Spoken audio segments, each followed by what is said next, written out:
ജർമ്മൻസിൻ്റെ കാര്യത്തിൽ എനിക്ക് ഏറ്റവും ഇഷ്ടമുള്ളൊരു കാര്യം എന്ന് പറയുന്നത് അവർക്ക് വെക്കേഷൻ ആണെങ്കിലും അല്ലെങ്കിൽ 1 ഡേ അല്ലെങ്കിൽ 2 ഡേ ഓഫ് കിട്ടിയാലൊക്കെ അവരെങ്ങോട്ടേലൊക്കെ പോയി ടൈം സ്പെൻഡ് ചെയ്യും. എനിക്ക് ആ ഒരു കാര്യത്തിൽ ജർമ്മൻസിൻ്റെ ആ ഒരു കൾച്ചർ എനിക്ക് ഇഷ്ടമാണ് കേട്ടോ. അപ്പോൾ അതുപോലെ തന്നെ എനിക്കും ചൈനൊന്ന് ഫ്രൈ ആയിരുന്നു. അപ്പോൾ ചുമ്മാ നമ്മളൊന്ന് ബാസിൽ വരെ പോയിട്ട് വരാമെന്ന് വെച്ചു. ബാസിൽ ഇടയ്ക്കിടയ്ക്ക് പോകുന്നുണ്ടല്ലോ എന്ന് ചിന്തിക്കുന്നവരോട് ഒരൊറ്റ കാര്യം പറയാനുള്ളൂ, ഞാൻ താമസിക്കുന്ന ഏരിയയിൽ നിന്ന് ഒരു ഇന്ത്യൻ ടച്ചിലുള്ള ഒരു ഫുഡ് കിട്ടണമെങ്കിൽ ബാസിൽ വരെ തന്നെ പോകണം. അവിടെ നമുക്ക് ഒരു ചെറിയ ഇന്ത്യൻ റെസ്റ്റോറൻ്റൊക്കെ ഉണ്ട്. അപ്പോൾ നമുക്ക് അവിടെ പോയി ഫുഡൊക്കെ കഴിക്കാൻ പറ്റും. അപ്പോൾ നമ്മൾ സ്റ്റാർട്ടർ ആദ്യം പറയാമെന്ന് വിചാരിച്ചു.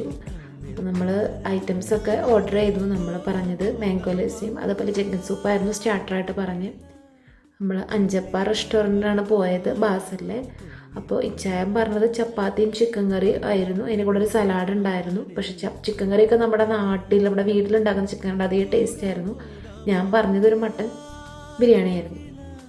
ഇങ്ങനെയൊക്കെ നമ്മൾ ഒരു 1 ഡേ ഓഫ് കിട്ടുമ്പോൾ പോകുമ്പോൾ കണ്ടിന്യൂസ് ഒരു 7 ഡേയ്സ് 8 ഡേയ്സ് ഷിഫ്റ്റൊക്കെ കഴിഞ്ഞ് വരുമ്പോൾ നല്ലൊരു റിലാക്സേഷൻ ആട്ടോ. നിങ്ങൾ ഇതേപോലെ ട്രിപ്പ് പോകാൻ ഇഷ്ടമുള്ളവരാണെങ്കിൽ കമൻറ്റ് ചെയ്യണേ.